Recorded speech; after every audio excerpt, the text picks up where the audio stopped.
C'est parti, salut les gens, on se retrouve اليوم vidéo جديدة juste après le cours sur le médiastin.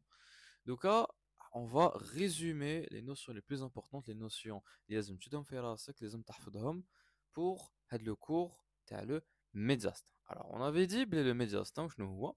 Il vient du terme médiastanus, se tenir au milieu, c'est la région centrale, c'est la partie centrale تاع la cavité thoracique تاعك. راهي محدودة بين زوج عفايس, les deux régions pleuro-pulmonaires, c'est-à-dire les régions où حنصيبو فيهم les poumons مغلفين بلا plèvre. حنصيبو في هاد le médiastin plusieurs structures anatomiques, بزاف البنيات, que ce soit des organes, que ce soit des vaisseaux, donc artères, veines ou les lymphatiques, ou là même des nerfs. Donc, un schéma qui te montre du coup les différents, donc le cœur avec les différents vaisseaux, que ce soit les gros vaisseaux comme l'aorte, la veine cave, et d'autres organes comme respiratoires comme la trachée ou alors l'œsophage et tout ça, alors déjà au niveau du coup du médiastin. Sur le plan d'anatomie descriptive, le médiastin a une forme géométrique bien particulière, c'est celui du tronc à le cône à base inférieure. La base théorique elle est beaucoup plus grande, beaucoup plus large que le foca. D'accord? Il va occuper un volume équivalent à un cinquième, le volume total de la cage thoracique, يعني تاع la cavité thoracique, vu que les 4 cinquièmes, les cavités pleuro-pulmonaires. D'un point de vue limite anatomique, c'est des limites qui ressemblent à ceux de la paroi thoracique. En avant, on va avoir le sternum pour limiter. En arrière, on va avoir le rachis dorsale, entre guillemets, enfin presque complètement dorsale, de la vertèbre D2 ou la T2, c'est la même chose, thoracique ou la dorsale, حتى la vertèbre L1, la lombaire numéro 1.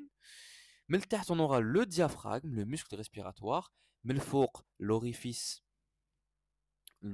supérieur qui va communiquer avec la région cervicale, donc avec le cou. Et la seule différence, c'est quoi? C'est au niveau latéral. Latéralement, ce ne sera pas les côtes qui va limiter le médiastin qui est à la paroi thoracique, mais plutôt les plèvres médiastines, ou je ne double les plèvres médiastines droite et gauche. Donc sur cette coupe transversale, tu vois que le médiastin qui est la région au milieu, est mahdouda par les deux régions pleuropulmonaires. La plèvre les poumons, عندها deux faces معروفين. Ici, il y a مبينين في le schéma.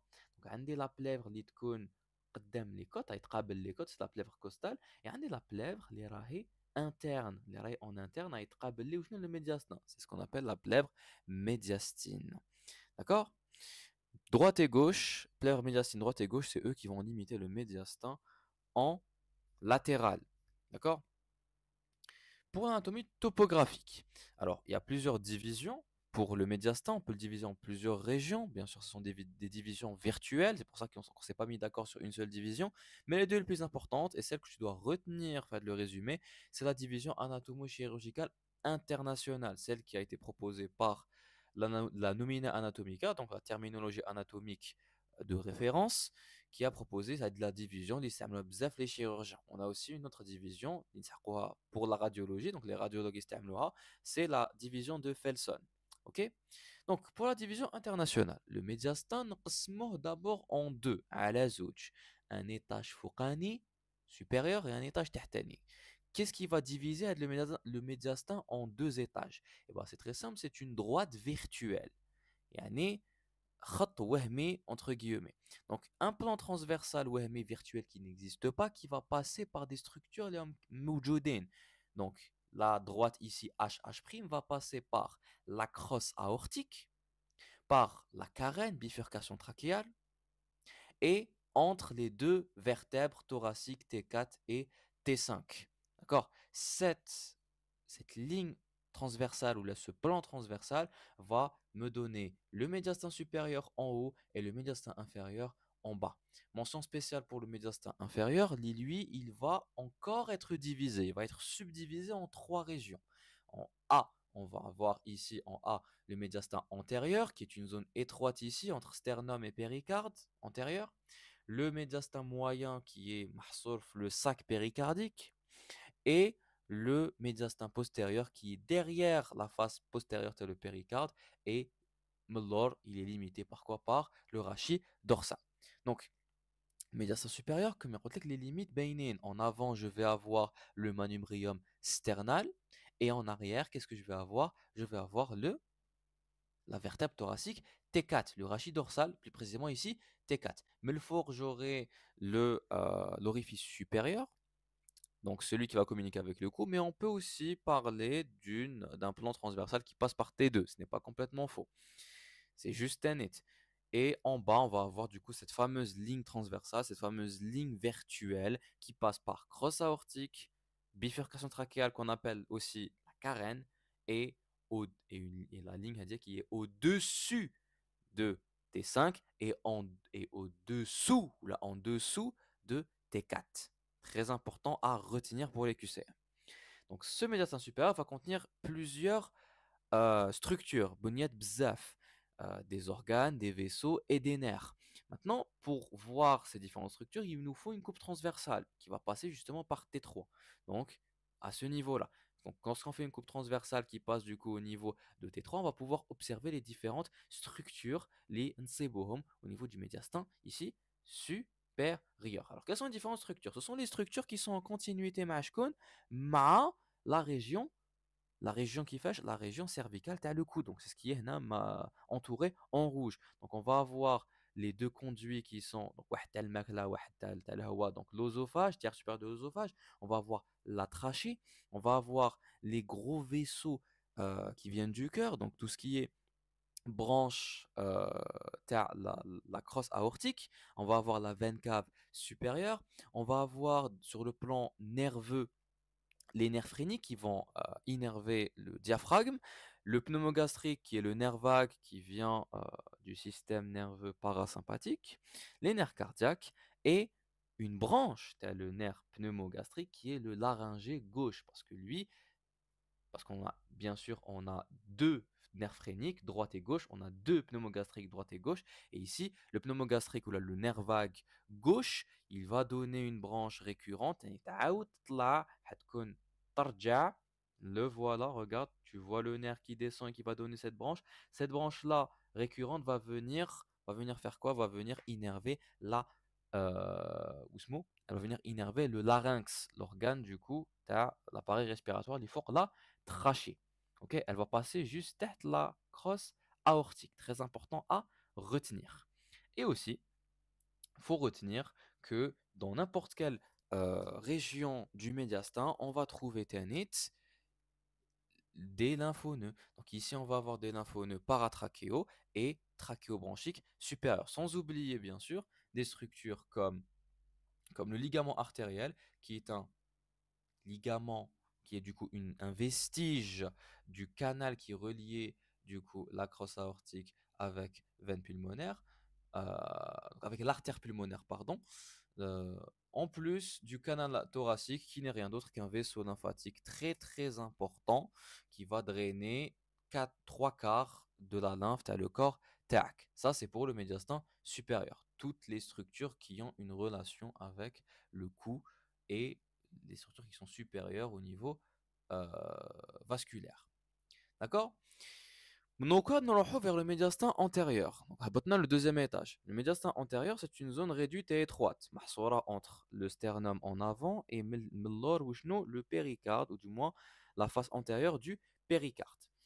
On aura besoin d'une coupe transversale qui va passer par T4, donc par la quatrième thoracique, pour pouvoir observer Melfouk, ce qu'on va avoir le médiastin supérieur. Et ici, on a la fameuse coupe transversale qui passe par T4. Le schéma anatomique est ici, normalement, en scanner, de coup, en TDM.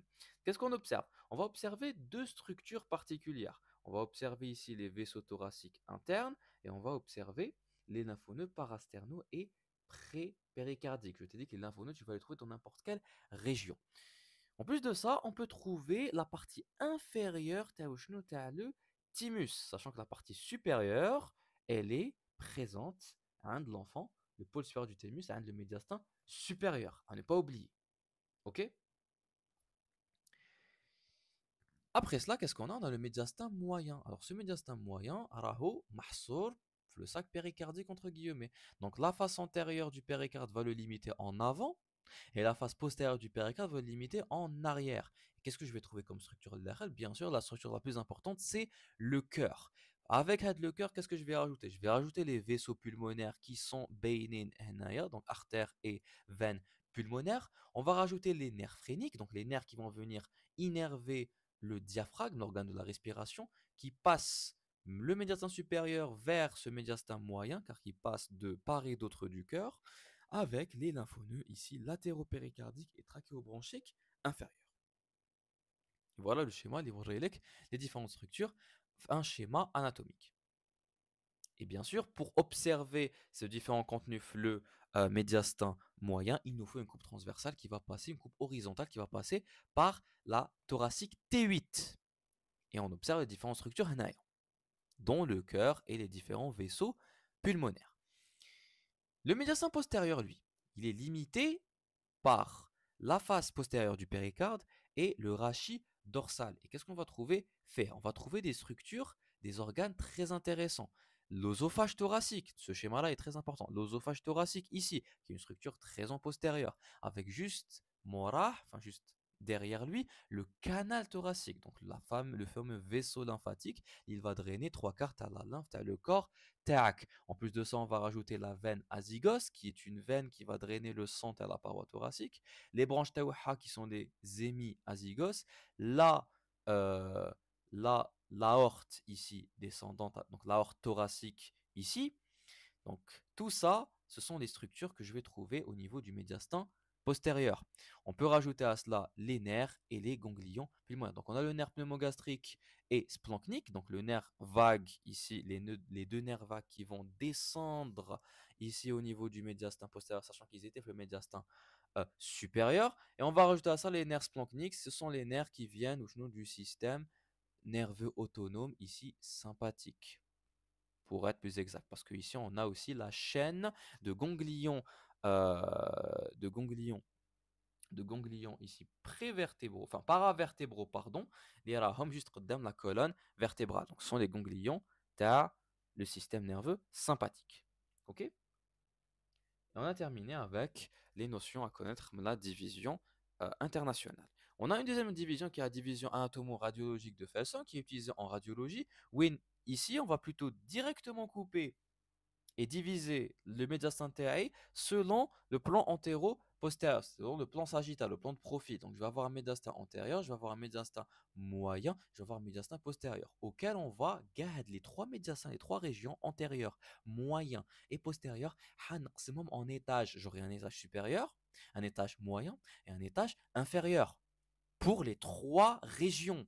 Et ces deux lignes-là horizontales que tu vois ici en pointillé, elles sont par où elles vont passer. La ligne supérieure va passer par le toit de l'arc aortique, donc juste fort la crosse ou l'arc aortique, donc de l'aorte, et la ligne inférieure va passer par la carène, par la bifurcation dans la trachée en branches souches, droite et gauche. Donc, voilà deux schémas du coup les médiastins antérieurs, le médiastin moyen et le médiastin postérieur selon la division radiologique. Le médiastin antérieur, il est en avant du péricarde postérieur, donc de la face postérieure, et en avant de la trachée. Il va comprendre bien sûr le cœur, les gros vaisseaux ichnomorbiels comme l'aorte ascendante, les artères pulmonaires, la veine cave supérieure. En plus de cela, on va avoir le thymus qui est un organe lymphoïde qu'on va trouver de l'enfant, mais qui a un aspect de vestige embryologique à l'adulte, parce qu'il a involué. Ensuite, pour le médiastin moyen, lui, c'est la région en jaune qui est pris en sandwich par le médiastin antérieur et le médiastin postérieur. Qu'est-ce qu'on va trouver? On va trouver la trachée thoracique avec pédicule pulmonaire.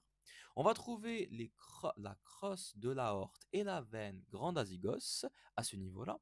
Les nerfs pneumogastriques récurrents laryngés gauche avec les nerfs cardiaques. Et bien sûr, quelques lymphatiques à ce niveau-là.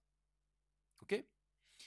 Pour le médiastin postérieur, il n'y a pas grand-chose qui va changer par rapport à la division internationale, tout simplement parce qu'un d'où les mêmes limites, il est en arrière de la face postérieure du péricarde et en avant du rachis dorsal.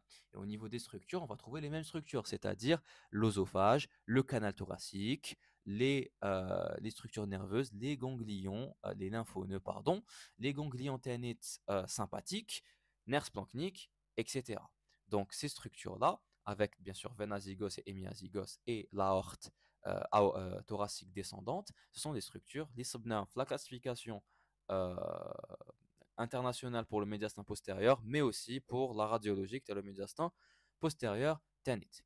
Sur le plan exploration, on peut explorer le médiastin par une radiographie standard, tel le thorax, par un scanner, un TDM, par l'imagerie par résonance magnétique qui est du coup l'IRM, ou là la médiastinoscopie qui est une technique qui consiste à ouvrir la partie supérieure de le thorax, donc juste fort le manubrium sternal, ندخل une caméra pour observer une caméra endoscopique bien sûr pour observer où ce fameux médiastin. Il y a plusieurs pathologies qui peuvent résoudre le médiastin comme les thymomes, donc voilà les tumeurs malignes, tu as le thymus, donc cancer du thymus. On a les lymphomes qui résoudent du coup les lymphonoeux et aussi des infections qu'on va appeler les médiastinites. Voilà pour le cours et on termine du coup avec un petit cliché radiologique des clichés radiologiques. Donc ici, normal, tu as le médiastin et ici, des images anormales, tu as le médiastin. Comme tu vois ici, lorsque j'ai une forme qui est anormale, ça se voit la radio. Voilà, c'était tout pour être le résumé. Ce sont les notions les plus importantes qui sont à retenir au niveau du médiastin. On se retrouve une prochaine fois, Inch'Allah, pour une prochaine vidéo, un prochain résumé. Portez-vous bien, à la khair. Wassalamu alaikum wa rahmatullah.